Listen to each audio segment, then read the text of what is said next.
If you haven't done it before, there's precious little in life that will make you feel clumsier than winding an oboe reed.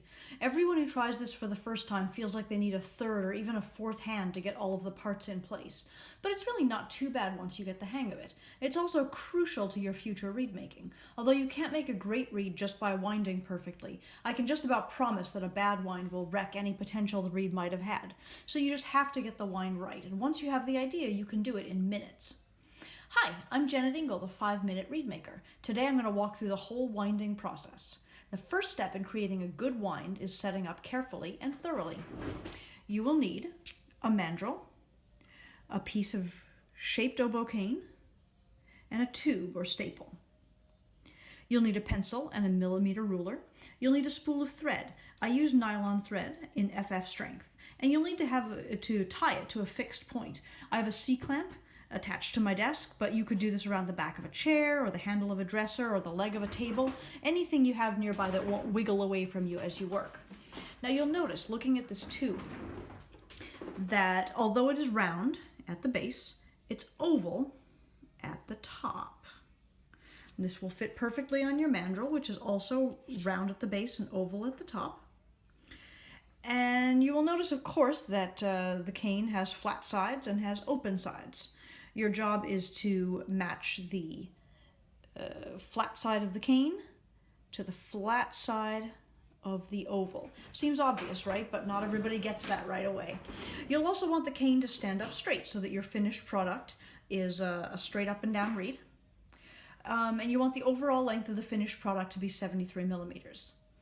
Once I have my cane set up at the right length, laid appropriately on the tube, I'll use my pencil to mark the top of the tube on both sides, like so and like so.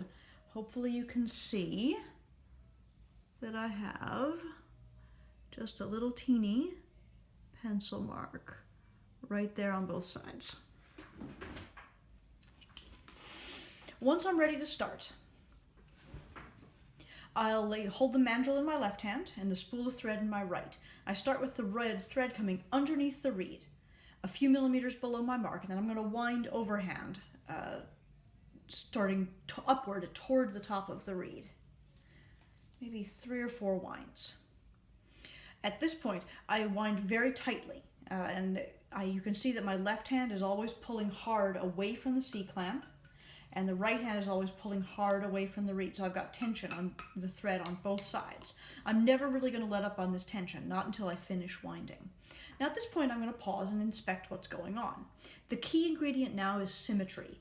I'm going to need the sides of the reed to be closing equally on both sides, and hopefully you can see that at this point this is super wide open and this is closed really tightly. That's not going to work. No matter how tightly I pull, I'm not going to be able to compensate for that asymmetry.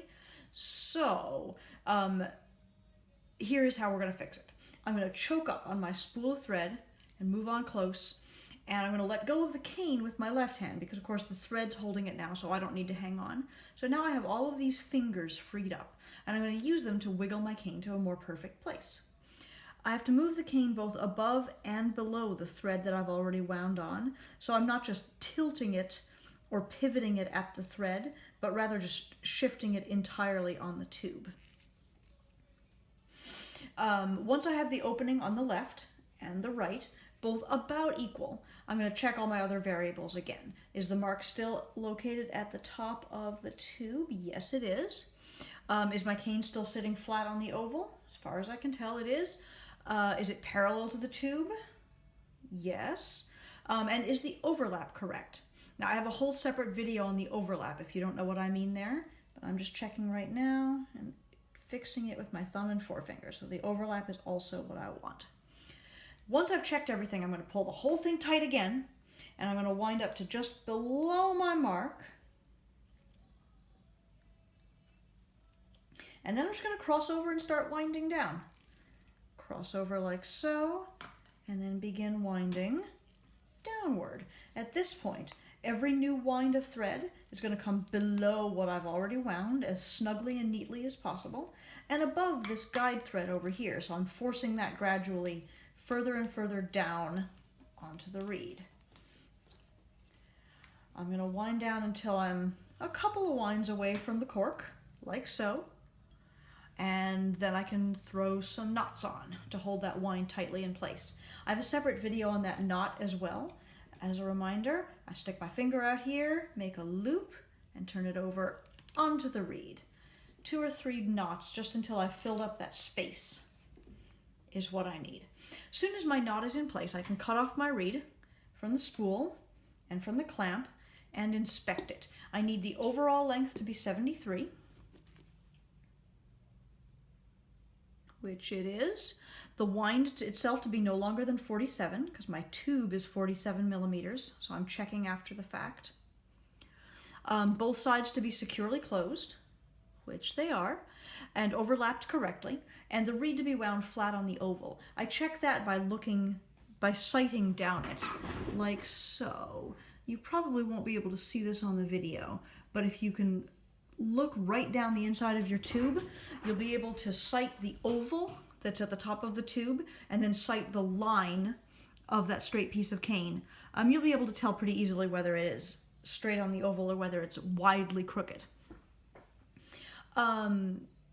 If these characteristics are not met, if the reed is still leaking, or if it's way off the oval, or if it's overlapped wrong, I'll redo it. As long as the cane hasn't dried on the tube, I can cut it off and try again. If a given piece of cane won't work in 2 or 3 tries, though, I'm going to pitch it, because life is too short to waste time with recalcitrant cane. Most of the time it works out great. Does this feel helpful to you? Let me know what, if anything, is confusing, and I'll try to make a video that dives in deeper.